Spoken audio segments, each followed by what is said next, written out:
तो सबसे पहले हम स्टार्ट करने वाले हैं अपना केमिस्ट्री का chapter 1 chemical reaction and equation. ठीक है, तो चलिए देखते हैं अपना पहला MCQ. Which of the following is not a physical change. अब इसमें बताना है कि जो नीचे गिवन हमें कुछ चेंजेस दिए हुए हैं, ये 4 चेंजेस हमें दिए हुए हैं, इनमें से कौन सा फिजिकल चेंज नहीं है। बॉइलिंग ऑफ वाटर ये फिजिकल चेंज है sir. Melting of ice sir ये भी है। डिसोल्यूशन ऑफ वाटर सर ये भी है। कंबशन ऑफ लिक्विड मतलब लिक्विडिफाइड नेचुरल गैस मतलब पेट्रोल का कंबशन होना, पेट्रोल का जलना, ये हमारा केमिकल चेंज है, ये फिजिकल चेंज नहीं है। तो इसका आंसर कौन सा होगा? इसका आंसर होगा डी। Very good. चलो अगला रिएक्शन देखते हैं। अगला क्वेश्चन है the following reaction is example of. ठीक है, इसमें बताना कि फॉलोइंग रिएक्शन एग्जांपल क्या है, मतलब फॉलोइंग रिएक्शन कौन से एग्जांपल है। तो देखो सबसे पहले देखो HN, ये देखो इसे ये ऑक्सीडाइज्ड हो गया। ठीक है, और ये यहाँ पे ये रिड्यूस्ड हो गया। इतना तो समझ में आया कि ये रिडॉक्स रिएक्शन है हमारी, तो मतलब रिडॉक्स रिएक्शन है। ठीक है, अब देखो इसमें थर्ड जिसमें वो आंसर ही होगा, इसमें है नहीं तो ये आंसर बिल्कुल नहीं है। ठीक है, अब देखो डिस्प्लेसमेंट रिएक्शन हम इसे कह सकते हैं, हाँ डिस्प्लेसमेंट हम इसे रिएक्शन कह सकते हैं, तो इसलिए ये डिस्प्लेसमेंट रिएक्शन भी होगी। तो इसका आंसर कौन सा होगा? इसका होगा आंसर नंबर सी, बिल्कुल सही। और अगर आप लोग ये एमसीक्यू कर लेते हैं ना भाई, गारंटेड आपके बोर्ड में एक ना एक आ जाएगा। और मोस्ट इंपॉर्टेंट एमसीक्यू जिन्हें बोलते हैं ना, ये वे एमसीक्यू हैं। ठीक है, which of the following state is about a correct, जो ये रिएक्शन है इसके बारे में क्या करेक्ट है। तो देखो सबसे पहले देखो ये Fe जो है ये यहाँ पे ऑक्सीडाइज्ड हो गया, याद रखना Fe ऑक्सीडाइज्ड हो गया, और ये H2 यहाँ पे रिड्यूस्ड हो गया क्योंकि यहाँ ऑक्सीजन का लॉस हो गया। अब आयरन मेटल गेटिंग ऑक्साइड, सही बात है, ये स्टेटमेंट बिल्कुल सही है। वाटर गेटिंग रिड्यूस, ये भी बिल्कुल सही है। अब देखो water as acting as reducing agent, देखो ये रिड्यूस हुआ है तो ये ऑक्सीडाइजिंग एजेंट होगा, तो ये बात तो हमारी गलत है, तो ये नहीं आनेगा।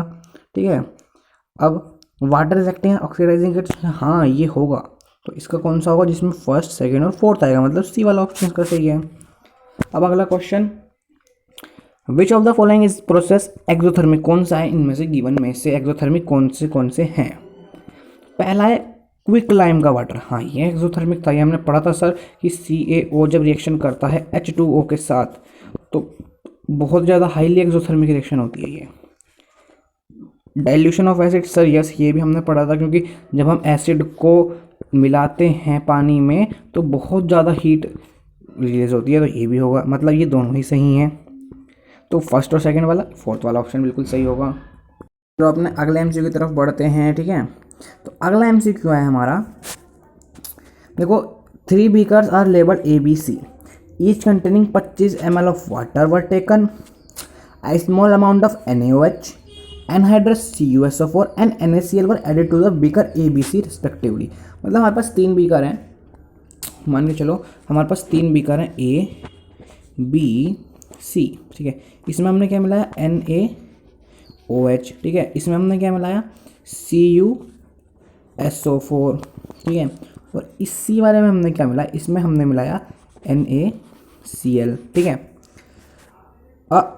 it was observed there are increasing a temperature of the solution containing beaker A and B, whereas in the C the temperature is solution 4, which of the following is exothermic। अब देखो उसने कहा है कि इसमें और इसमें ना टेम्परेचर बढ़ गया पानी में मिला और इसमें घट गया। ठीक है, जब टेम्परेचर घटता है तो होता है एंडोथर्मिक और जब बढ़ता है तो होता है एक्सोथर्मिक। तो A और B आर एक्सोथर्मिक, हाँ क्योंकि उनमें टेम्परेचर बढ़ा था, ये एंडोथर्मिक नहीं है। चलो C वाला एक्सोथर्मिक नहीं, एंडोथर्मिक है। हाँ, तो इसमें ये और ये वाला सही होगा, मतलब फर्स्ट और फोर्थ वाला, इसका ऑप्शन बिल्कुल सही है। अगला क्वेश्चन देखते हैं, dilute ferrous sulphate solution was gradually added to the beaker containing acidified permanganate, the light colour purple colour solution will fade disappear. अब देखो इसमें आपको रिएक्शन लिखने की जरूरत नहीं है, पोटेशियम परमैंगनेट की बात होती है, जब भी परमैंगनेट की बात होती है ये पर्पल कलर का होता है। ठीक है, तो हमको क्या करना है, आपको भाई देखो इस, क्योंकि ये ऑक्सीडाइज हुआ है, ये ऑक्सीडाइजिंग एजेंट है, क्योंकि आगे जाके इसे ऑक्सीजन मिल जाएगी। अगर आप इक्वेशन लिख के दिखाएंगे ना तो यही आंसर आएगा, मुझे पता है क्योंकि मेरे याद है यार ये सब। ठीक है, which of the following is a double displacement reaction. अब बताना है कि इनमें से कौन सी डबल डिस्प्लेसमेंट रिएक्शन है। डबल डिस्प्लेसमेंट में क्या होता है, देखो ऐसे दो कंपाउंड्स की रिएक्शन होती है, ठीक है। देखो यहाँ तो एक कंपाउंड है तो ये वाली नहीं होगी, बेसिकली सी बात है, ठीक है। इस वाली में दोनों हैं, सही बात है, तो ये है, सेकंड वाली है। थर्ड वाली की बात करें, देखो इसमें तो भाई ये तो है नहीं ब्रो, ये नहीं है। इसकी बात करें सर, ये भी नहीं है। तो मतलब कुल मिला के बस सेकंड वाली है। तो ऑप्शन देखते हैं क्या ओनली सेकंड है, हाँ सेकंड है ओनली, तो बी ऑप्शन इसका बिल्कुल करेक्ट है। अगला क्वेश्चन है, which of the following statement is true exposing the silver chloride to the sunlight during the turns grey due to. उसने पूछा ग्रे क्यों होता है, formation of silver by the decom, हाँ ये बात सही है, बिल्कुल बिल्कुल सही बात है, ठीक है। सबमिलेशन ऑफ सिल्वर क्लोराइड, बिल्कुल सही बात है। सबमिलेशन नहीं, ये गलत है, सॉरी गलत बोल गया मैं, ये गलत है, सबमिलेशन नहीं होता। Decomposition of chlorine gas from silver chloride, देखो आधे बच्चे कहेंगे ये सही है, लेकिन मैं सच बताऊँ ये गलत है। अगर हम क्वेश्चन देखें, उसने कहा है क्यों ग्रे क्यों पड़ता है, तो क्लोरीन गैस के बोल की वजह से ग्रे थोड़ी पड़ता है, वो तो सिल्वर की वजह से पड़ता है, इसलिए ये गलत है। ऑक्सीडेशन ऑफ सिल्वर, ये भी गलत है, मतलब इसका ओनली फर्स्ट वाला, मतलब पहले वाला इसका ए आंसर बिल्कुल सही है, ठीक है। समझ में आया ना कि ये वाला क्यों गलत है, क्योंकि उसने सिल्वर कलर को कहा था ब्रो। चलो अगले एमसीक्यू की तरफ पढ़ते हैं। अगला एमसीक्यू है, a solid calcium oxide react with water to form a calcium hydroxide accompanied liberate of heat. बहुत ज़्यादा हीट निकलती है जब कैल्शियम ऑक्साइड रिएक्ट करता है, आपको पता है। स्लैक लाइमिंग का प्रोसेस कहलाता है। जब इसे हम डिसॉल्व कर देते हैं हाइड्रोक्साइड को, तो ये लाइम वाटर बन जाता है, वाटर में दोबारा कर देते हैं।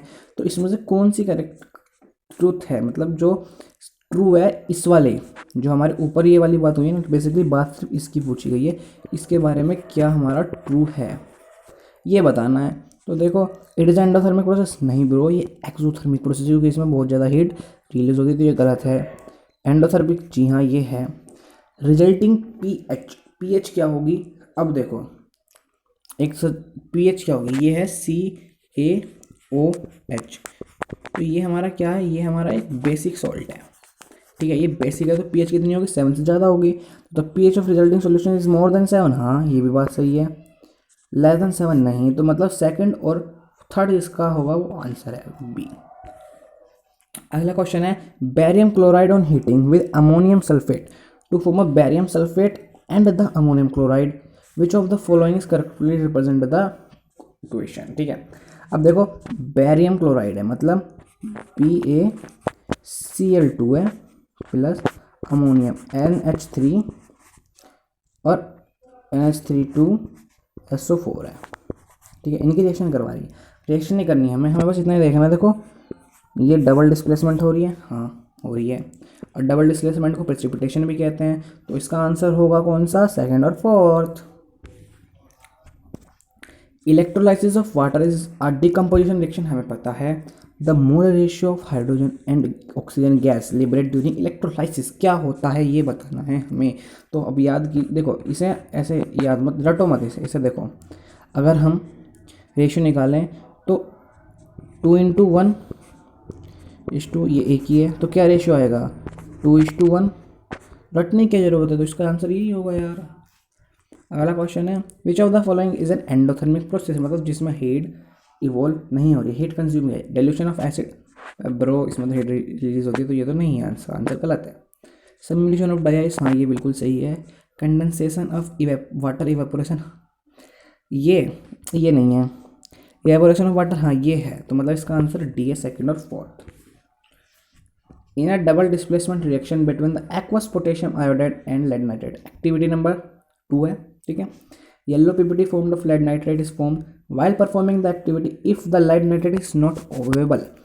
हम क्या यूज़ करेंगे अगर लेड नाइट्रेट वहाँ अवेलेबल नहीं होगा।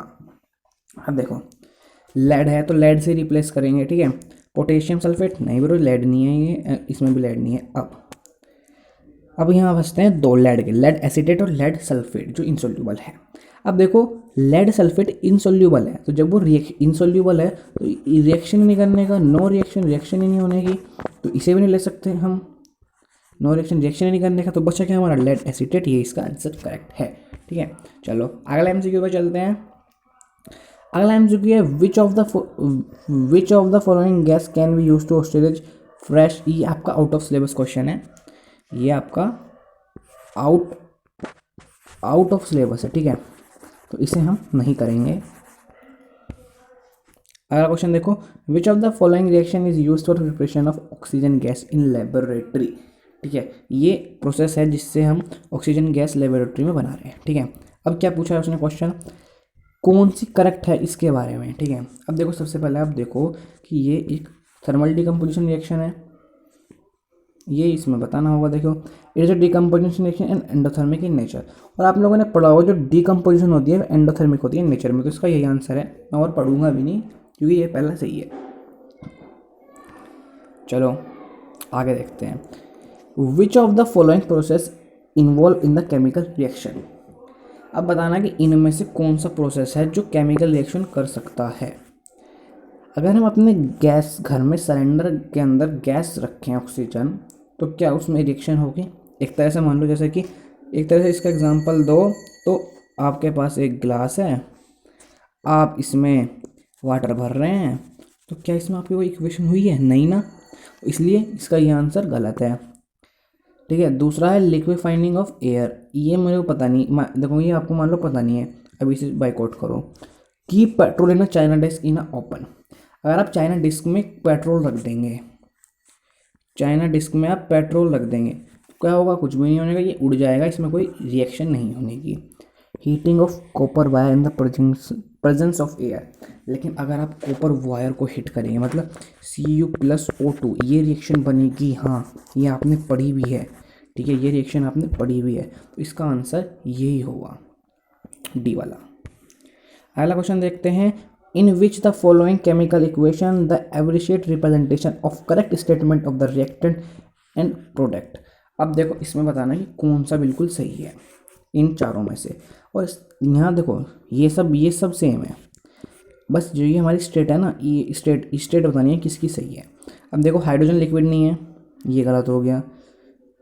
ऑक्सीजन लिक्विड नहीं है, ये गलत हो गया। हाँ गैस है सही है, ये लिक्विड है, सही बात है। एक बार लास्ट वाला देख लेते, तो ये गैस नहीं है, तो ये गलत है, तो इसका आंसर सी होगा क्योंकि इसकी करेक्ट दे रखी है। अब आखिरी क्वेश्चन है इस चैप्टर का एमसीक्यू में। ठीक है, which of the following is a combination reaction. अब इसमें बताना है कौन सी कॉम्बिनेशन रिएक्शन है। थोड़ा रिवाइज करो, कॉम्बिनेशन रिएक्शन क्या होती है, जिसमें दो या दो से ज़्यादा मिलके एक एलिमेंट बनाते हैं। ठीक है, मान लो ये ए मान लो, ये बी मान लो, और यहाँ सी बन गया। ठीक है, देखो ये तो डिकम्पोजिशन है, तो ये नहीं है। हाँ ये सही है, ये भी सही है, और ये तो सिंगल डिस्प्लेसमेंट है, तो ये भी नहीं है। मतलब सेकंड और थर्ड इसका बिल्कुल सही आंसर है डी। ठीक है, ये हमारे चैप्टर 1 के कुछ इंपॉर्टेंट क्वेश्चन हो गए हैं भाई। देखो ये बहुत ज़्यादा इंपॉर्टेंट क्वेश्चन थे, एमसीक्यू मैंने आपको करा दिए। अब बढ़ते हैं chapter number 2 acid basis and soil की तरफ। तो अब हम अपना चैप्टर 2 के एमसीक्यू करेंगे, मोस्ट इंपॉर्टेंट एमसीक्यू। ठीक है, तो क्या आप लोग रेडी हैं? चलो तो स्टार्ट करते हैं। पहला एमसीक्यू पढ़ेंगे हम। पहला एमसीक्यू है, what happen when a solution of acid is mix to the solution of a test tube. देखो आप मान लो आपको इनमें से कोई सा भी नहीं पता, लेकिन आपको ये तो पता होगा कि सॉल्ट फॉर्मेशन होता है। ठीक है, फिर देखो इसका आपको पता चल गया है कि फोर्थ वाला जिसमें होगा वो ऑप्शन सही है। फोर्थ है इसमें नहीं, फोर्थ है इसमें नहीं, इसमें है फोर्थ, इसमें है फोर्थ, तो ये आंसर ठीक होगा। मुझे पता भी नहीं कि इसमें दूसरा ऑप्शन कौन सा है, लेकिन जब तीनों में फोर्थ नहीं है और इसमें फोर्थ है, तो पक्का कह सकते हैं ये आंसर बिल्कुल ठीक होगा। तो इसका डी ही ऑप्शन बिल्कुल ठीक है। याद कर लो फिर भी एक बार कि सोल्यूशन जब होता है तो टेम्परेचर इंक्रीज हो जाता है। ठीक है, an aqua solution turn red litmus to blue. ठीक है, अगर हम उसे रिवर्स कर दें, हम क्या यूज़ करेंगे, मान लो देखो मैं आपको बता दूं, एक मिनट रुक जाओ। एक लिटमस पेपर है, एक सॉल्यूशन है, मान लो एक सॉल्यूशन, एक मिनट रुक जाओ, ये सॉल्यूशन है, ये कर रहा है रेड लिटमस को ब्लू में चेंज। अब वो पूछ रहे हैं ऐसा हम क्या करें जो ये ब्लू दोबारा से रेड में कन्वर्ट हो जाए। तो ये तो एसिड करता है, तो इसमें जो सा एसिड होगा वो इसका आंसर ठीक होगा। तो बेकिंग सोडा नहीं, ये एसिड नहीं है। मुलायम ये नहीं है, ये भी नहीं है। ये HCl हाइड्रोक्लोरिक एसिड इसका सही आंसर होगा। अगला क्वेश्चन देखते हैं, during the preparation of hydrogen chlorine gas on a human day the gas is usually pass through the guard cell containing calcium chloride. Role of calcium chloride, ये आपको याद होना चाहिए, ये अब्जॉर्व करता है मॉइस्चर फ्रॉम द गैस, ठीक है, गैस से मॉइस्चर अब्जॉर्व करता है ताकि हम लिटमस का पता कर सकें कि लिटमस सिर्फ वेट पे तो काम नहीं करता, मॉइस्ट मतलब ड्राई पे भी काम करता है। इसके लिए है हमारा टेस्ट हुआ था, ये एक्टिविटी आप पढ़ लेना एक बार। Which of the following does not contain the water of crystallization. अब देखो ब्लू विट्रियोल, ब्लू विट्रियोल क्या होता है, ब्लू विट्रियोल है copper sulphate dot copper sulphate dot 5H2O, ये ब्लू विट्रियोल है, ठीक है। बेकिंग सोडा, बेकिंग सोडा होता है NaHCO3, हाँ यही है आंसर भाई, मिल गया आंसर, मैं और पढ़ूंगा भी नहीं, ये मिल गया तो यही आंसर लगा दूंगा भाई बिना देखे, ठीक है। चलो अगला क्वेश्चन देखते हैं, sodium hydrogen carbonate is a basic salt, क्यों है बेसिक सॉल्ट। अब देखो बेसिक सॉल्ट जब होता है जब हमारा एसिड वीक हो और बेस हाई हो, मतलब जो एसिड है वो तो वीक हो और बेस हमारा हाई हो, स्ट्रॉन्ग हो मतलब, तो इसका ये ऑप्शन डी वाला बिल्कुल सही है, तो डी ऑप्शन इसका सही लगा दो। Calcium phosphate is the present in tooth enamel. देखो जो कैल्शियम फॉस्फेट होता है वो हमारा जो टूथ्स होते हैं, मतलब जो हमारे तीत होते हैं वो एसिडिक नेचर के होते हैं, तो इसका आंसर एसिडिक होगा, ठीक है। अगला क्वेश्चन है, the sample of soil is mixed with water and allowed to settle the clean superintendent solution turn pH value yellowish orange. Which of the following, इनमें से कौन सा जो है वो ब्लूइश वो ग्रीनिश ब्लू कलर कर देगा pH पेपर का। तो मैं आपको बताऊँ ना, ये जो ऊपर वाला आपका कंटेंट दिया हुआ है ना, ये फालतू है, क्वेश्चन मेन तो बस ये है, ठीक है। तो देखो VIBGYOR कौन सा करना है हमें, ग्रीनिश ब्लू, मतलब यहाँ से यहाँ के बीच में, मतलब हमारा कोई बेस होना चाहिए वीक। तो लेमन जूस एसिड होता है, विनेगर में भी एसिड होता है, कॉमन सॉल्ट न्यूट्रल होता है, तो बचा क्या एसिटिक एसिड, तो इसका आंसर डी होगा एसिटिक एसिड, ठीक है। अगला question, which of the following gives the correct increasing order of acidic strength, मतलब किसमें एसिडिक स्ट्रेंथ बिल्कुल सही है। देखो सबसे पहला देखें वाटर, एसिटिक एसिड और हाइड्रोक्लोरिक, हाँ यही सही है। देखो वाटर की pH 7 है, इसकी कम है और इसकी ये हाई सबसे ज़्यादा है, तो इसका आंसर ए ठीक है। अगला question, if a few drop of concentrated acid accidentally spill over a student hand what be he done, उसे क्या करना चाहिए अगर उसके हाथ पे इमिडिएटली वो गिर जाए, कोई भी एसिड गिर जाए तो वो स्टूडेंट क्या करे, ठीक है। Wash the hand with saline solution, अपने हैंड को सेलाइन सॉल्यूशन के साथ वॉश करे। Wash the hand immediately with penalty of water and apply the paste of hydrogen carbonate, ठीक है। And wash after washing with the penalty of water apply solution of sodium hydroxide on the hand, neutralize the acid which is strong alkali, इसमें से वो कौन सा करे। अब देखो ऊपर वाला सलाइन सॉल्यूशन के साथ कुछ नहीं होने का, कुछ फ़ायदा नहीं है, ठीक है। लास्ट वाला न्यूट्रल स्ट्रॉन्ग एल्कलाई करेंगे तो वो और ज़्यादा हार्मफुल होगी, एल्कलाई भी हार्मफुल होते हैं। सोडियम हाइड्रोक्साइड का पेस्ट लगाएंगे तो वो भी हार्मफुल है। बचा क्या, सोडियम हाइड्रोजन कार्बोनेट, जो कि हमारा न्यूट्रल मतलब इतना हार्मफुल नहीं है, तो इसका आंसर हमारा बी होगा, जिससे हम उसके न्यूट्रलाइज कर सकते हैं। अगला question, sodium hydrogen carbonate when added to the acetic acid a gas evolve, ठीक है, वो क्या करेगी। अब सोडियम हाइड्रोजन, देखो सबसे पहले आप ये देख सकते हैं कि जो ये एक कार्बोनेट है, मेटल का बाइकार्बोनेट है, ठीक है, और रिएक्शन किसके साथ हो रही है, एक एसिड के साथ, तो क्या होगा, हाइड्रोजन गैस वो CO2 बनती है, वाटर बनता है और मेटल सोल्ट बनता है, मतलब CO2 गैस की यहाँ बात की है। तो CO की क्या क्या स्पेशलिटी होती है, एक टर्म वाटर मिल्की हाँ कर देती है, लाइम वाटर को मिल्की एक्सटिंग्विश करती है, बर्निंग स्प्लेटर को हाँ, ये गलत है और ये भी गलत है, मतलब जिसमें फर्स्ट और सेकंड आ जाए ए इसका बिल्कुल सही आंसर है। अब अगला question 11, the common salt beside use in the kitchen also use the raw material for making, ठीक है, क्या क्या मेकिंग बनाने के लिए यूज़ होता है। वॉशिंग सोडा, हाँ वॉशिंग सोडा बनाने के लिए होता है, सही बात है। ब्लीचिंग पाउडर नहीं, इसके लिए नहीं होता। बेकिंग सोडा हाँ होता है, वो स्लैकलाइन नहीं होता है। तो इसमें हमारा कौन कौन से होता है, इसमें वॉशिंग सोडा और बेकिंग सोडा के लिए होता है, मतलब इसका ऑप्शन ए बिल्कुल सही नहीं, ए नहीं, इसका ऑप्शन सी बिल्कुल सही है, फर्स्ट और थर्ड। अगला क्वेश्चन पढ़ते हैं। One of the constitute of the baking soda added to sodium, मतलब बेकिंग, इसमें सिंपल में बताना है, जो हमारा बेकिंग पाउडर होता है उसे बनाने के लिए जो हमारा सोडियम हाइड्रोजन मतलब बेकिंग सोडा होता है उसमें क्या बनाना पड़ता है, उसमें हमें टार्ट्रिक एसिड बनाना पड़ता है। ठीक है, टार्ट्रिक एसिड, तो इसका टार्ट्रिक एसिड इसका आंसर हो जाएगा। चलो अगला question. To protect the human decay we are advise to brush our teeth regularly, nature of the toothpaste is commonly. हमने ऊपर पढ़ा था कि हमारे टूथ की जो होती है वो एसिडिक नेचर होती है, तो इसे न्यूट्रलाइज करने के लिए हमें बेसिक नेचर चाहिए, जब ये न्यूट्रल हो जाएगा। ठीक है, तो इसलिए इसकी कोलगेट जो हमारी टूथपेस्ट होती है उसकी जो नेचर होती है वो बेसिक होती है। देखो अगर हायर होगी पीएच, देखो पहले से पहले मैं आपको यहाँ पीएच टेबल बना रहा हूँ, 1 से 7 से 14। ठीक है, तो देखो अगर हायर पीएच होगी तो स्ट्रॉन्ग एसिड होगा, हायर पीएच मतलब इस तरफ होगा, तो क्या स्ट्रॉन्ग एसिड होगा? नहीं, स्ट्रॉन्ग बेस होगा, तो ये गलत है, पहला गलत है। ठीक है, higher pH is weaker acid, higher pH weaker acid होगा। हाँ देखो, अगर हम यहाँ बात करें यहाँ पे पीएच वीक एसिड होगा। ठीक है, तो ये सेकंड वाला इसका सही है। चलो, लोअर पीएच स्ट्रॉन्ग बेस, जब लोअर पीएच होगा मतलब यहाँ की तरफ होगा, स्ट्रॉन्ग बेस होगा? नहीं, स्ट्रॉन्ग बेस इस तरफ होगा। लोअर पीएच वीक बेस, हाँ लोअर पीएच होगी तो वीक बेस भी होगा, तो ये वाला ये फोर्थ वाला भी बिल्कुल सही है, तो इसमें सेकंड और फोर्थ वाला ऑप्शन बिल्कुल सही है 14 का। ठीक है, चलो अगला क्वेश्चन है। The pH of the gastric juice release in for digestion, जो डाइजेशन के लिए हमारा गैस्ट्रिक जूस होता है उसकी पीएच क्या होती है?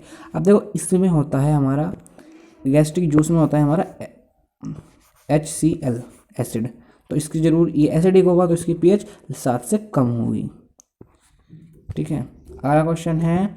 Which of the following phenomena occur when a small amount of acid is added to water, अगर हम एसिड को वाटर में ऐड कर देंगे तो क्या होगा भाई? डाइल्यूशन होगा, सही बात है, आयोनाइजेशन होगा, डाइल्यूशन होगा, ये दो चीज़ होंगी, तो ये और ये मतलब फर्स्ट और थर्ड ये वाला होगा सही। अगला MCQ, which of the following can be use to the acid base indicator by visual pad, मतलब जो देख नहीं सकते उनके लिए क्या होगा? लिटमस, ये तो कलर वाला है, टर्मेरिक ये भी कलर है, तो वेलिना एसेंस बिल्कुल सही आंसर है इसका, वेलिना एसेंस। ठीक है, चलो अगला क्वेश्चन देखते हैं। Which of the following substance will not give carbon dioxide on treated with acid, मतलब इनमें से कौन सा सब्सटेंस है जो CO2 गैस नहीं देगा एसिड के साथ रिएक्शन करने पे, हमें ये बताना है। ठीक है, बेसिकली से तब देखो मार्बल एक तरह से कैल्शियम कार्बोनेट का ही पार्ट होता है, एक दूसरी फॉर्म होती है कैल्शियम कार्बोनेट की। ठीक है, ये तो कैल्शियम कार्बोनेट ही है। बेकिंग सोडा, ठीक है, बेकिंग सोडा ये होता है NaHCO3, तो ये भी देगा क्योंकि इसमें CO आ रहा है। लाइम बिल्कुल सही, क्योंकि लाइम यहाँ सिट्रिक एसिड की बात करते हैं, हमेशा सिट्रिक एसिड की बात करते हैं, जहाँ भी लाइम की बात करी जाए। ठीक है, इसका ऑप्शन डी लाइम बिल्कुल सही है। अगला क्वेश्चन पढ़ते हैं। Which of the following is acidic in nature, इनमें से कौन सी चीज़ है जो एसिडिक है नेचर में? मैंने आपको लाइम के बारे में अभी बताया था, देखो लाइम आ गया तो मतलब यहाँ लेमन की बात हो रही है, लेमन में होता है सिट्रिक एसिड। ठीक है, तो वो हो रहा है एसिडिक, तो ये इसका आंसर होगा, बाकी सबको हम देखेंगे भी नहीं। ठीक है, लास्ट क्वेश्चन है इस चैप्टर का। In attempt to demonstrate electrical conductivity through electrode which of the following apparatus was set, हमें जो ये बनाना है सेटअप, इसके लिए हमें क्या करना सही होगा? सबसे पहला पॉइंट देखो, bulb will not glow because electrolytic is not acidic, ऐसे कुछ नहीं है क्योंकि बल्ब ग्लो हो रहा है, यहाँ पे बल्ब ग्लो दिखाया गया है। Bulb will glow when NOH is a strong furnace ion conductor. ठीक है, ये हो सकता है 1% ये सही है। ठीक है, bulb will glow because circuit is not glow because circuit is incomplete, नहीं सर्किट तो कंप्लीट है भाई, बल्ब ग्लो हो रहा है यार। ठीक है, bulb will not glow because it depend upon the type, हाँ तो इसमें हमारे ये वाला, क्योंकि NOH में भी थोड़े बहुत हाइड्रोजन आयन्स प्रेजेंट होते हैं, तो इसका सेकंड वाला ऑप्शन बिल्कुल सही होगा, बी, ये और फोर्थ। ठीक है, अब हमारे 2 चैप्टर कंप्लीट हो चुके हैं। अब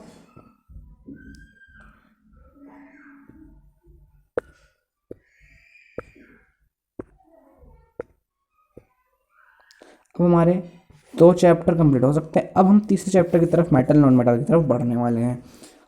अब हमको लोग करने वाले chapter 3 metal and non metal. Multiple choice question. पहला मल्टीपल चॉइस इंपॉर्टेंट वाला, which of the following property generally not shown by an metal. ये बताना है कि हमें इनमें से कौन सी प्रॉपर्टी है जो मेटल नहीं दिखाते हैं।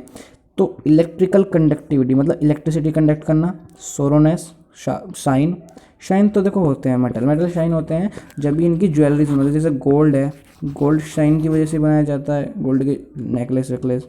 डलनेस, हाँ ये डलनेस नहीं दिखाता क्योंकि ये शाइन होते हैं, ठीक है, इसलिए ये वाला गलत है, मैं उसके इसलिए समझा रहा था आपको गोल्ड वाला एग्जाम्पल, ठीक है। अगला क्वेश्चन है ability of metal to be drawn a thin wire is known as. अब देखो मेटल की 2 एबिलिटी होती है, एक तो थिन वायर में कन्वर्ट करने वाली, थिन वायर में, और एक होती है थिन शीट में, ठीक है। यहाँ हमने थिन वायर वाली पूछी गई है तो हम इसकी थिन वायर की बता देंगे, डक्टिलिटी होती है, और मेबिलिटी होती है थिन शीट के लिए, ठीक है, मेबिलिटी होती है थिन शीट के लिए, ठीक है। इतना समझ में आ रहा है। चलो अगला एमसीक्यू देखते हैं। अगला एमसीक्यू है aluminium is used for making cooking utensils. जो एल्यूमिनियम है कुकिंग यूटेंसिल बनाने का काम होता है। Which of the following property aluminium responsible for the same, मतलब इसके लिए एल्यूमिनियम की कौन सी एबिलिटी मतलब प्रॉपर्टीज़ होती हैं। थर्मल, हाँ थर्मल की बात बिल्कुल सही है। इलेक्ट्रिकल से हमें क्या करना है, हम तो कुकिंग कर रहे हैं ना, थर्मल की मेजर होता है।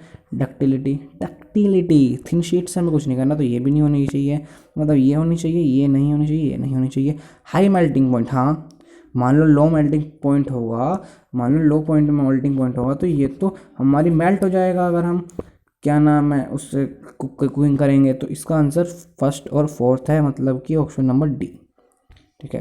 अगला क्वेश्चन है which of the following metal do not react with cold and hot water. इनमें से बताना है कोल्ड और हॉट वाटर में कौन रिएक्शन नहीं करता। अब NaOH है, ये तो हाई रिएक्टिव है, ये तो कोल्ड वाटर के साथ करता है। ये Ca भी कोल्ड वाटर के साथ करता है। Mg करता है हॉट वाटर के साथ, लेकिन Mg स्टीम के साथ भी करते हैं, मतलब इन दोनों से अलावा एक चीज़ और है स्टीम, उसके साथ भी हमारा Mg करता है। पर इन्होंने कहा है कि दोनों में से किसी में भी नहीं करना चाहिए, तो लेकिन ये हॉट वाटर से कर लेता है। तो बच्चा Fe, ये ना तो हॉट वाटर से करता है और ना ही ये कोल्ड वाटर से करता है, तो इसका यही आंसर होगा, ठीक है, इसका आंसर Fe होगा।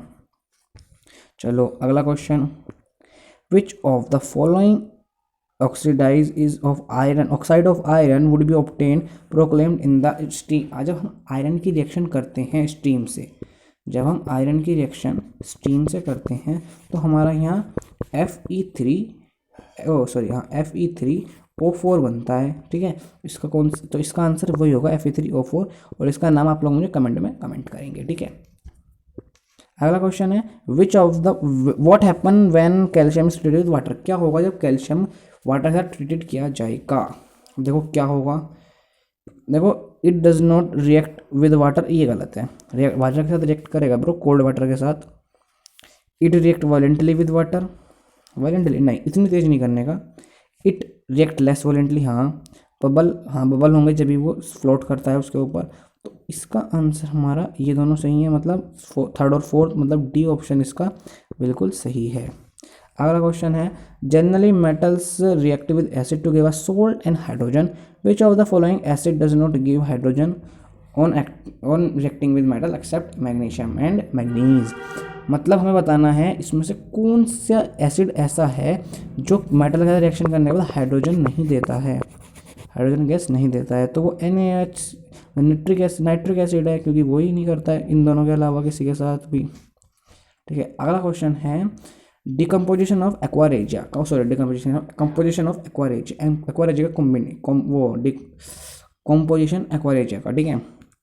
तो देखो इसका सी वाला ऑप्शन बिल्कुल ठीक है, क्योंकि देखो दोनों का ही कंसनट्रेट अमाउंट हमें लेना है, और HCl का 3 और NaOH मतलब निट्रिक एसिड का 1, ठीक है।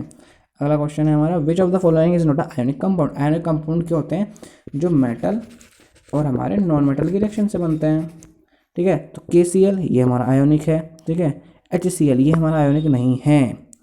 CCl4 ये हमारा कोवेलेंट है, ये भी नहीं है, ठीक है, ये है। तो इसमें हमारे ये और ये नहीं है, तो ये आंसर होंगे सेकंड और थर्ड, बी ऑप्शन बिल्कुल सही है। चलो अगला करते हैं, which of the following are the property not generally exist in the ionic compound. अब हमें यहाँ पे आयनिक कंपाउंड की प्रॉपर्टीज़ बतानी है सिंपल से, और कुछ नहीं करना, बस ये छोटा सा काम है, ठीक है। आयनिक कंपाउंड वाटर में सोल्यूबल होते हैं, हाँ। ऑर्गेनिक कंपाउंड्स में नहीं होते, ये वाटर में होते हैं, ठीक है। Electrical conductivity in solid state नहीं, मोल्टन स्टेट में और एक्वस स्टेट में होती है। हाई मेल्टिंग होता है, ठीक है। इसका बी वाला गलत है क्योंकि ये एक्वस और मोल्टन स्टेट में इलेक्ट्रिसिटी कंडक्ट करते हैं। Which of the following metal exist in the native state in nature. अब नेटिव स्टेट से क्या मतलब है, यहाँ है फ्री, मतलब इसका कोई और नहीं होना चाहिए, कोई भी और नहीं होना चाहिए, ठीक है।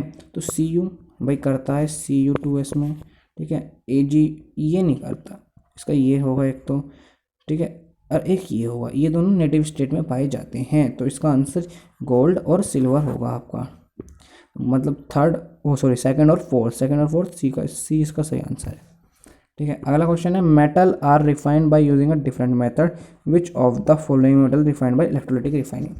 इलेक्ट्रोलाइटिक रिफाइनिंग से जो हमारे लो रिएक्टिव मेटल है ना, वे होते हैं। अब इसमें हमें लो रिएक्टिव मेटल देखना है और कुछ नहीं करना, ठीक है। अब देखो यहाँ पे सोडियम है और पोटेशियम है, ये तो हाई रिएक्टिव है तो ये तो होंगे नहीं, बचा क्या, गोल्ड और कॉपर, तो ये दोनों इसके आंसर है, मतलब फर्स्ट और सेकंड। अगला question, silver article become black proclaimed exhaust in the air due to the formation of. अब जरा इक्वेशन याद करो, हमने Ag की रिएक्शन करवाई थी H2S से, वहाँ क्या बना था Ag2S, भाई यही आंसर में देना है हमें, तो यही आंसर हम दे देंगे, थर्ड वाला ऑप्शन बिल्कुल सही है। Galvanisation is the method to protecting iron from rusting by coating a thin layer of, किसकी थिन लेयर की करते हैं, गैलियम, एल्यूमिनियम, जिंक या सिल्वर, तो इसका आंसर है सही जिंक, ठीक है। अगला क्वेश्चन है, stainless steel is useful material of our life. Stainless steel से आयरन के साथ किसको, वो स्टेनलेस स्टील के हमारे यूटेंसिल्स होते हैं, ठीक है। तो इसका किस किस का मिक्सचर होता है, निकल और क्रोमियम, यही इस बात सही है, एलॉय का टॉपिक का क्वेश्चन है ये, ठीक है। If copper is kept in the air it's floated down the shiny brown surface in a green coating due to the formation of. हमने पढ़ा था कि बेसिक कॉपर कार्बोनेट मतलब इसका होता है, तो यहाँ जहाँ भी कॉपर कार्बोनेट दिखेगा हम उस पर टिक लगा देंगे। अगला क्वेश्चन है, generally metal are in nature are solid in nature, which of the following metal are liquid in a room temperature. सारे मेटल्स जनरली सॉलिड होते हैं, अब एक होता है लिक्विड रूम टेम्परेचर पे, उसका नाम पूछा है तो वो हम आपको सबको पता होगा या मैं नहीं बता रहा, आपको कमेंट में बताना है मुझे, ठीक है। अगला क्वेश्चन है, which of the following metal are obtain by electrolysis of their chloride in molten state. देखो इलेक्ट्रोलाइटिक होता है हमारे हाई रिएक्टिव मेटल्स का। अब यहाँ हाई कौन कौन से, कैल्शियम, ये अब देखो ये इतने हाई नहीं है जितने ये दोनों हाई हैं, तो इसमें हमारे कैल्शियम और सोडियम ऑप्शन बिल्कुल सही होगा, मतलब फर्स्ट और सेकंड डी ऑप्शन बिल्कुल सही होगा। अब generally non metal are lustrous, non lustrous, which of the following is metal is non metal is lustrous. तो देखो इसका आंसर आयोडीन होगा, आपको पता है, लेकिन अगर इसमें यहाँ डायमंड आ जाता तो बहुत बच्चे कंफ्यूज हो जाते हैं कि डायमंड लगाए या आयोडीन लगाए, तो मैं बता दूँ उसके लिए भी आपको आयोडीन ही लगाना है, क्योंकि डायमंड जब हमारा स्टार्टिंग में मिलता है ना, इतना शाइन नहीं करता जितना आयोडीन करता है, ठीक है। और लास्ट क्वेश्चन इस चैप्टर का, विच of the following 4 metal would be displace from its solution and sold by 3 metal. अब हमें क्या बताना है, देखो ये बहुत ही बढ़िया क्वेश्चन है मेरे हिसाब से, एमसीक्यू के हिसाब से। इन सारे मेटल्स में हमें ये बताना है कौन सा एक मेटल इन बचे हुए 3 को डिस्प्लेस कर देगा उनके सोल्यूशन से। तो देखो इसका आंसर मैं आपको बता दूं, इसका आंसर हमारा मैग्नीशियम है, क्योंकि देखो मैग्नीशियम इनमें सबसे हाई रिएक्टिव मेटल है। अभी हमारा 3 चैप्टर कंप्लीट हो चुके हैं और अब हम 14 चैप्टर की तरफ बढ़ रहे हैं अपने कौन से, कार्बन एंड इट्स कंपाउंड के बारे में। चलो तो स्टार्ट करते हैं अपना chapter number 4, carbon and its compound. पहला क्वेश्चन है, carbon exist in the atmosphere in the form of, जो कार्बन है वो एटमॉस्फेयर में एग्जिस्ट करती है किस फॉर्म में। अगर एनसीईआरटी थोड़ी बहुत भी डीप से पढ़ी होगी तो जरूर बता दोगे, ठीक है। तो इसका कार्बन डाइऑक्साइड है, वो भी देखो मैं बता रहा हूँ, देखो 0.03% ओनली, बस इतना है। अगला क्वेश्चन है, which of the following statement are generally correct for the carbon compound. इनमें से कौन सी है जो कार्बन कंपाउंड, मतलब सिंपली से भी हमसे कोवेलेंट कंपाउंड की प्रॉपर्टीज पूछ रहे हैं। तो कोवेलेंट कंपाउंड्स की प्रॉपर्टीज क्या होती हैं? They are a good conductor of electricity, नहीं। They are a poor conductor of electricity, हाँ। दे हैव अ स्ट्रॉन्ग, नहीं, स्ट्रॉन्ग नहीं होता, वीक होता है। चलो, जिसमें सेकंड और फोर्थ होगा, सेकंड और फोर्थ, डी ऑप्शन इसका सही है। अगला क्वेश्चन है a molecule of ammonia, ammonia का मॉलिक्यूल दे रखा है, पूछ रहा है इसमें सिंगल बॉन्ड है, डबल बॉन्ड है, ट्रिपल बॉन्ड है, या कौन सा है? देखो अमोनिया का बना लो, देखो ऐसा बनेगा कुछ कुछ मेरे हिसाब से तो ये तो सिंगल बॉन्ड में काम हो जाएगा, तो इसका आंसर सिंगल बॉन्ड है। अगला क्वेश्चन है देखो ये सबसे बेकार क्वेश्चन है, buckminsterfullerene is allotropic form of. अब देखो जब हम कार्बन के बारे में पढ़ रहे हैं तो कार्बन का ही होगा ना, मैग्नीशियम या उसका थोड़ी होगा, इसका आंसर कार्बन है। अब अगला क्वेश्चन है which of the following are not a structure of isomers of butane. Butane मतलब 4 कार्बन एटम, ठीक है। अब देखो ये है, क्योंकि देखो इसमें पूरी पूरी स्ट्रेट लाइन है, ये है एक फॉर्म है। देखो कभी भी जो हमारे आइसोमर्स होते हैं वे क्लोज नहीं होते, क्लोज्ड वाले नहीं होते, कभी भी क्लोज नहीं होंगे। क्लोज दिखेंगे तो सब आइसोमेरिज्म नहीं कहेंगे, मतलब आइसोमर्स नहीं कहेंगे। अब देखो इसे देखो, ऐसे ऐसे जाके ऐसे, तो ये कोई है नहीं, ये नहीं है, ये है, ये है, ये भी क्लोज हो गया, नहीं, हाँ ये है, देखो ये है। तो इसका आंसर क्या होगा? इसका आंसर होगा फर्स्ट और सेकंड, फर्स्ट और सेकंड। अगला क्वेश्चन है एथेनॉल, ये एथेनॉल कन्वर्ट करवा देता है एथेनोइक एसिड में, तो इसमें किसकी प्रेजेंस में होता है? ये होता है एल्कालाइन KMnO4 की प्रेजेंस में।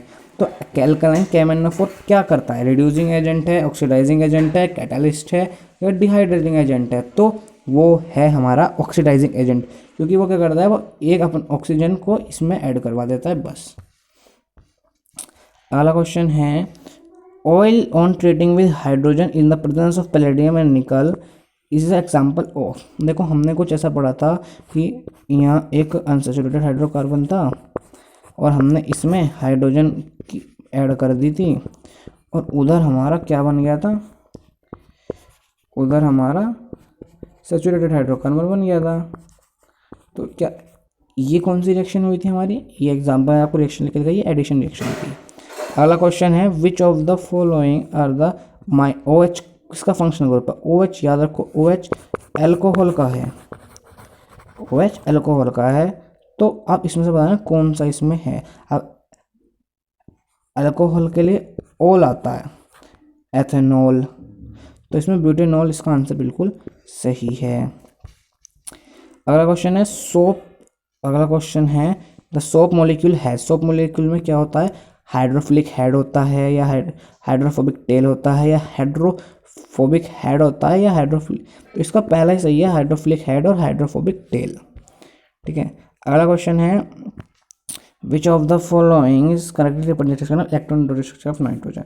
अब नाइट्रोजन का इलेक्ट्रॉनिक कन्फिग्रेशन क्या है? 2 3, टोटल कितने हैं इसमें? 5 हैं, 2 नहीं सॉरी गलत बता रहा हूँ मैं, 2 5 है, ठीक है, 2 5 है, इसका 7 है, तो 5 इसके आउटर मोस्ट शोल पे इसके इलेक्ट्रॉन होते हैं।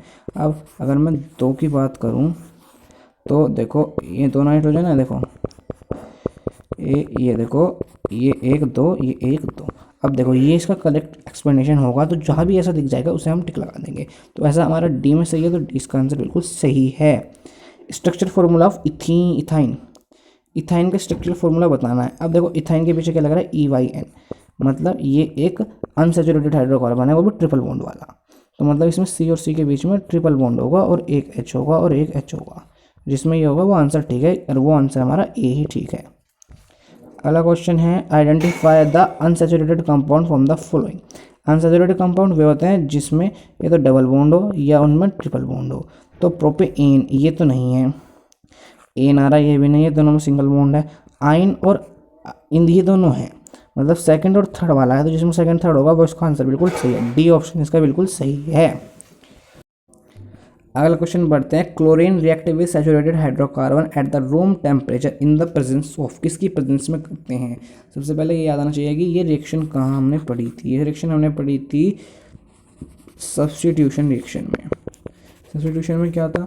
एक सैचुरेटेड हाइड्रोकार्बन था CH4, इसकी रिएक्शन हम Cl से करवा रहे थे, तो CH3Cl बन रहा था प्लस HCl बन रहा था, ठीक है। तो वो किसकी प्रेजेंस में हो रहा था? वो हमारा सनलाइट की प्रेजेंस में हो रहा था, ठीक है। A soap is a mixture of ionic and soap with the surface of a cluster while the, हाँ ये वाला इसका बिल्कुल सही आंसर है, क्योंकि आयनिक वो क्लस्टर के पे होता है, ठीक है। चलो अगला देखते हैं। Pentane has a molecular formula, कितने, C5H12। इट हैज़ कितने बॉन्ड होंगे। अब देखो आप लोग इसमें क्या करोगे, आप लोग इसमें 5 बनाओगे, ठीक है, बना लिए, फिर हाइड्रोजन पूरे करोगे, हाइड्रोजन इनके पूरे हो गए। चलो फिर आप लोग क्या करोगे, आप लोग इनके बॉन्ड गिनोगे। कैसे गिनोगे बॉन्ड, कि 1 बॉन्ड, 2 बॉन्ड, 3 बॉन्ड, 4 5 6 7 8 9 10 11 12 13 14 15, ये क्या रह गया 16, ठीक है, 16 आ जाएंगे। तो आप लोग क्या, आप आंसर 16 लगा दोगे। लेकिन मेरी स्मार्ट ट्रिक से सुनो, जितने भी आपको सी के मॉलिक्यूल दे रखे हैं और एच के मॉलिक्यूल, दोनों को प्लस कर दो। 5 + 12 कितने होंगे 17, और 1 माइनस कर दो 16। जो आंसर आएगा हमेशा वही सही आंसर होगा। अगला क्वेश्चन है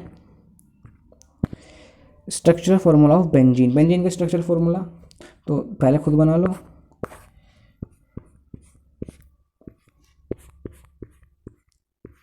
ये होता है, एक हाइड्रोजन लगा दो हर जगह, तो ये इसका स्ट्रक्चरल फार्मूला होगा। तो जहाँ ये है इसका, देखो सी वाला इसका आंसर बिल्कुल ठीक है। Ethanol react with sodium to form a 2 product there are. Ethanol, ethanol जब हमारा सोडियम से रिएक्ट करता है क्या बनाता है, देखो C2H5OH Na के साथ रिएक्ट कर रहा है, क्या बना रहा है, वो बना रहा है C2H5ONa प्लस हाइड्रोजन गैस। तो ये बना रहा है सोडियम एथोक्साइड और हाइड्रोजन गैस। सोडियम एथोक्साइड और हाइड्रोजन, सी ऑप्शन इसका सही है। The correct structure formula of butanoic acid. Butanoic acid मतलब इसके लास्ट में COOH आ जाए, ठीक है।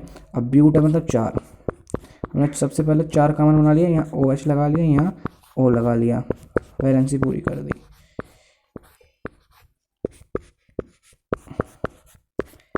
ये हो गया, ठीक है, ये इसका आंसर बिल्कुल सही होगा। ये हमारा डी वाले ऑप्शन में बिल्कुल सही है। और लास्ट क्वेश्चन है आज का, vinegar is the solution of, vinegar जो सॉल्यूशन होता है मैं बता दूँ आपको, 5, विनेगर का सॉल्यूशन होता है 5 से 8% होता है वाटर में, एसिटिक एसिड का, ठीक है। तो पहला ऑप्शन क्या है इसमें, 50 से 60% एसिटिक एसिड। अल्कोहल नहीं, अल्कोहल में नहीं होता।